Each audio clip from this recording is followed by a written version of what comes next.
Hey everyone, mentioned this on the show the other day, but Blockworks just co-hosted an amazing event in Korea with Story Protocol. Really excited. We had a bunch of great speakers, Arthur Hayes, Caroline Pham, bunch of big like K-pop and Korean entertainment folks, but also our very own Felix, who's the host of Forward Guidance, was there. He sat down with Jordi Alexander. I listened to the conversation. It's an amazing conversation about just state of the markets, perps, DATs, and we wanted to release it on Empire as a little bonus. So hope you enjoy this episode with Felix and Jordi Alexander.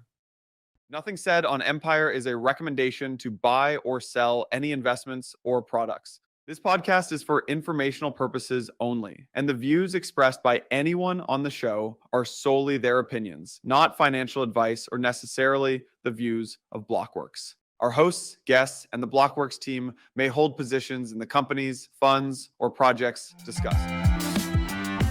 All right, everybody. Welcome to another episode of Empire. And obviously, I'm not Yano. I'm Felix from Forward Guidance, but I'm going to do my best Yano impression here in Seoul. We're recording at the Origin Summit in partnership with Story Protocol and Blockworks. And I'm super excited to be joined by Jordi Alexander, founder of Selene Capital. What's going on, Jordi? Good to chat. A lot of energy going on. Yeah, lots happening. You're just fresh off a panel. How'd that go?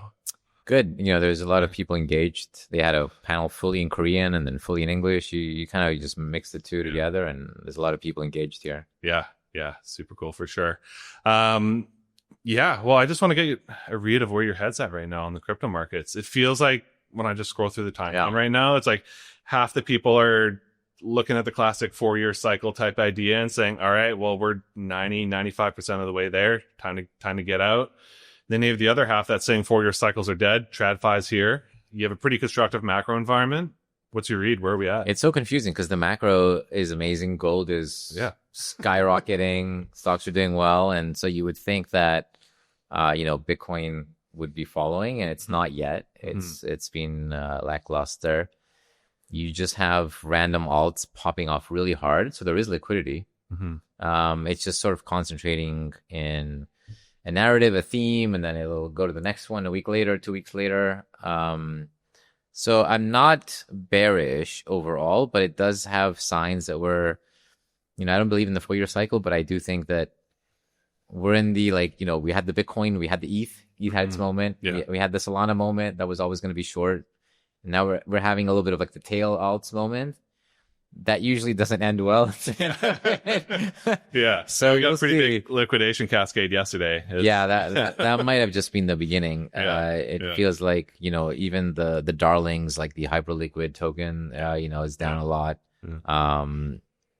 So I feel like we're probably due for a reset, and then maybe kind of, if gold is doing well, Bitcoin kind of leads the way and we get back up. I don't think we go into like a bear market. So you still have the mind, 4-year cycle is not really a thing anymore. Is that mostly because of just the type of marginal buyer there is now in the market, or what do you think? Or did you never believe in it? No, I believe that it was possible when you were dealing with like very large, halvings. Yeah, right. And when you were dealing with like these macro cycles that have now been completely wiped away because the Fed can't allow any kind of dip when you have 35 trillion in debt. So we're just going to be printing our way out. So I don't think we're going to have a real bear market. And the fact that the government is doing crypto themselves, like they're all doing the mining and the DeFi and all of this stuff. So it's way too soon. I think the next real dip maybe comes, when you get midterm elections, maybe if that doesn't go well. But this is just going to be a flush out, and then we'll resume back up.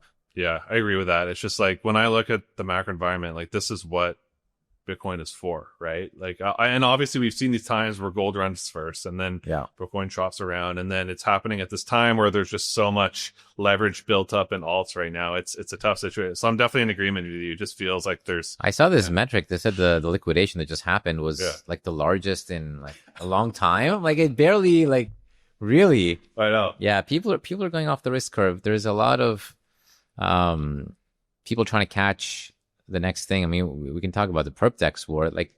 Well, to your point about like dispersion markets, it feels like little things are popping off. The thing that's popping off right now is the Perp DEX war. You got Hyperliquid, obviously, but now you got Lighter, which is coming up, and then you have Aster, which is the Binance Hyperliquid what's your thought? How do you think about all of this? Yeah, it's so weird because, you know, the perp deck space is a space that, you know, I've probably been the most involved in over the last many years. I've really kind of been on the ground at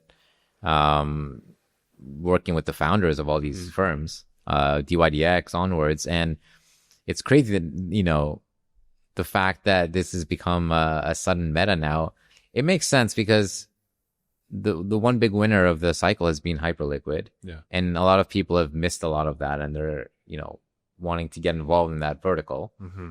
Now, you know, I'll caution all the newbies who are just getting into the perp deck situation that, you know, we've seen amazing perp dexes. Even like Vertex was a great perp dex, and it was just hard for them to get the token up. I mean, it was trading, you know, very low compared to what these things are, and it was a great product. Mm-hmm. So you can very easily get lost in, you know, owning the exchange narrative. Mm-hmm. That said, I think Lighter has done fantastic. Mm-hmm. I'm an angel investor in Lighter, so I don't want to be biased. I think objectively, zero fees is a great feature. Totally. And, you know, they're really focusing on getting the right user flow for retail, because that will kind of bring in, and that's what Jeff always, you know, was using as a philosophy, is the market makers will come if there's like organic flow. Mm-hmm.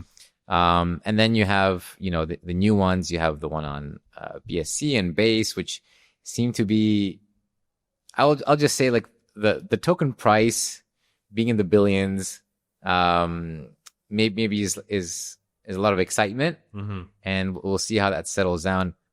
The tricky thing with these perp dexes that I've, you know, gone through for years, you have to balance giving airdrops, and this is what Hyperliquid's finding now. Like, do they do a season 2?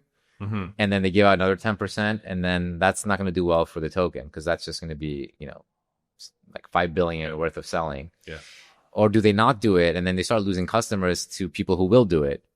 So it becomes very tricky to balance emissions of airdrops, because you want that excitement, and then that's going to hurt the token price. It's a very tricky spot, and I think even Aster, you know, they're potentially going to do an airdrop. Yeah. But the token's already too high to absorb a big airdrop, so it's very tricky. Yeah, 100%. And then you have the situation coming up where there's going to be these quote unquote unlocks for Hyperliquid 2 coming up at a time where retail's there's so much like excitement from retail that's like, okay, well, I miss Hyperliquid farm. I'm going to go farm like crazy Lighter. I'm going to go farm like crazy Aster. It just feels like anytime people go for the catch-up farm, it never works out that well. Like, do you think there's even something to do there? Is it worth even farming, or just like stick to what you know? I think in this case, there is. The category is so big, and Hyperliquid was so much further than everybody else, that there is a room for, you know, someone to trade at, you know, 5-10 billion instead of 50. So, you know, there's a lot of gaming obviously going on. People just trying to wash volume in different accounts. There's a lot of this stuff. I think as a regular user, you know, deciding where to spend your time is tough. Maybe kind of make an account in several of these. The reality is, these airdrops can be quite good, and you know, it's a lot of free money. Like, you remember Hyperliquid, people were getting liquidated and losing money, and then the airdrop was like more than made a bet. Lost, more than what they, So I think that can repeat. Yeah, I do too. All right. Other than perp dexes, what are you excited about? We're obviously at a Origin Summit talking about AI, talking about programmable intellectual property. Yeah. What do you think about all of that? Where's your head at? I mean, look, AI is a category I've been very bullish on. Web3 AI for, you know, the longest time. I think we're due for like a resurgence of a theme. And honestly, compared to like the DAT season and, you know, the perp season, like I said, I have a soft spot for it, but then I'm also like some of these BS, like some of those tokens are doing something else. I would love to have a AI season part 2 that's maybe built on some cool new things. Yeah. Maybe it's Q4, maybe it's Q1, but I'm expecting that that will come. So I'm staying very close to the category. Yeah, I think we just need a few killer apps that are bringing AI into crypto rails, and it's going to happen. Yeah, cool new things, new killer apps. Like, there any more specifics you can get into of what you're interested? Obviously, right here, it's like we're taking Web 2 and we're bringing it into Web 3 Rails. And then I think you mentioned you're excited too about what Pudgy Penguins is doing, about taking Web 3, bringing it to Web 2. Like, paint some color there. Yeah, there's so many directions that things can play out. You know, I just like to keep a wide net because you get so surprised. As an investor, like the things that pop off sometimes is not like, you know, I invest in something as like I like the founder, he's a nice guy. I don't like the idea, but I'll just put some money, and then that does incredibly well. And then the really hype stuff doesn't. So, we'll see. I mean, we just invested in a company called Everlyn that does, you know, video generation, and you can tokenize that, and has like a lot of serious backing. Kind of coming back to the IP theme, I think like apps that really bridge the two worlds of Web 2 and Web 3 are going to potentially be the new explosive thing, and maybe the next poly market. So we'll see. You know, like from a first principle standpoint, trying to think through, okay, like what exactly should go on a blockchain, and you can go really far down that rabbit hole, and sometimes you just get surprised by what actually pops off. Yeah, 100%. Earlier you mentioned DAT season, and when you mentioned DAT season, you kind of said it in like a past tense. Yeah, it's a past tense. Honestly, is it over? I think it's over because, you know, we've done some of these, and even the ones where the token has done very well since, you know, since when the DAT sort of marked it, and maybe the token's gone up. Like, you know, look at BNB. I mean, it's gone up a lot. Yeah. There's not that much appetite for retail to buy most of these, especially if they're not, you know, BTC ETH. And even the BTC with ETH ones, I mean, the margin, the MNAVs are compressing so hard. Yeah. I think it's over. Maybe because I want it to be over. Same. it never really made a lot of sense. Yeah. I think we're starting to see the pitches. We get a lot of pitches for these DATs still. They're starting to evolve, which is good. They're becoming more like operating companies, trying to actually have cash flow and revenue, rather than just, you know, this is a treasury. This is just a pile of gold. We're not going to touch it. In some cases, they can't even touch it because the foundation won't even, you know, give them like the, you know, various ones where you just know these are never going to be sold. So at that point, what is the value of pile of coins that can't be sold? And as you know, retail eventually catches up to this. I don't know. Are you more bullish on DATs? No, dude. No. Well, okay. I see them in a few different buckets. There's the classic ones that are just copycat ones, and they're all trading at a discount to MNAV now at this point.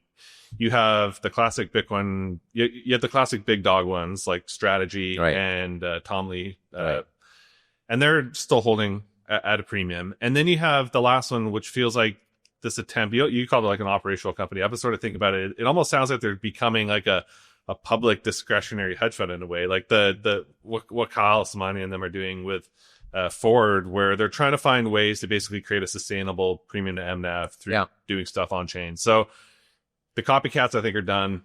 The big dogs, they're not going to be huge marginal buyers like they have been, but they're still, I don't know if they're going to go to a discount. And then there's these sustainable ones, which I don't really have a strong view, but I'm interested to see where they go. What do you think about those three buckets? I think the on-chain hedge fund, like whatever, like this weird thing, like the Samani's fund, now they're Drift and they're tokenized. And it's interesting as an experiment. We'll see what happens. I'm not bullish or bearish. You know, it just depends how well they execute. It's an execution thing. But the other thing we've seen is that these things have run up the alts that they're buying so hard. You know, the most striking one is Ethena, because, you know, they ran up to 80 plus cents. And then just the biggest slate of good news possible you could ever imagine. It's just hammering every day at newsroom. Incredible. Like they get Binance integration finally, and then they can do the fee switch, and then they can do more buying. And the token is just that down only. Because these things just get front run. And then there's so many people that are just getting out. And so no matter, you know, how good, because the Ethena thing, in my opinion, is the best news possible. It just had everything working. And even that's, you know, and that's showing like what's going to happen to these other ones. Where, you know, you look, maybe when they're 75% done with buying, even Solana now, I think most of the Solana buying is done. I don't know if they'll be able to top up a lot. Yeah. But the other side of it, is the hangover where people are just getting out of all the front run positions. Mm-hmm. So, choppy waters for things that have run up, I think. Yeah. It also brings forth the issue of just the way we've structured these tokens. And like Guy at Athena is the first one to admit this. Yano had him on the show a couple of weeks ago, and he's like, look, like I made some mistakes in how much I raised and how many tokens I sold, and now paying the price and trying to find a way to, improve the tokenomics in a sustainable way. But even then it's tough. Like, do you think that structure is going to evolve in a positive way, or are we sort of still stuck in this world that we're in right now? Which structure specifically, you mean? Like just like low float, high FTV. Oh, this like low float thing. I mean, we're having a huge resurgence in the low float, high FTV. I remember when Binance was getting all the complaints where every single chart was down only, and they were saying, we're going to do something about this, and they were going to try to force projects to have a higher float and avoid this. I think people have forgotten all about that, and now we're in like low float season part 2. Like, this is awesome. I mean, for like 5 minutes. Yeah. And these launches, like some of these short squeezes on. Yeah. We have like these tokens that are on BitGet nowhere else, and they go to 20 billion, and like clearly there's some stuff going on. So look, I really don't like the consequence of the low float thing, because eventually it sort of maps out very differently. Mm-hmm. I understand why people are doing it. They want to show traction and good price. I don't think it's going away soon. I think people are going to have to learn their lesson just through going through like these downturns once eventually tokens unlock. Yeah, fair enough. All right, last question here, just circling back on how we started the conversation, which is we're very much of the same mind, which is macro looks good. I don't really believe in the 4-year cycle anymore, like diminishing returns in the halvening. So I'm like, fundamentally, things are looking good. Just look at gold, just look at equities. But crypto is struggling a little bit right now. So how do you, what's your advice to the average retailer for just navigating this situation where where we're going to go? It's just about surviving this bleed and these liquidation cascades in the interim. Yeah, I think the large cap, mid caps are probably a little bit expensive right now. Mm-hmm. So I'm staying out of most of them. It's hard to sell Bitcoin when it's so cheap relative to gold. Mm-hmm. So still holding Bitcoin. I think it might not do well for a while, because like I said, if we get a flush out and everything, obviously Bitcoin goes lower as well, and maybe we kind of test 100. It's a weird spot. You don't want to be in cash when everything is just inflating and going up. Mm-hmm. But personally, I think it's also not the time to top blast, just given like I said, there's a lot of overhang from DAT front running and stuff like this. So I think just waiting. There'll be dips. There will be a good dip to buy. There'll be a good dip to buy. Jordi, great to get you on Empire. Yeah. Enjoyed your panel here at the Origin Summit. And yeah, all the best. Thanks for having me. Yeah, thank you.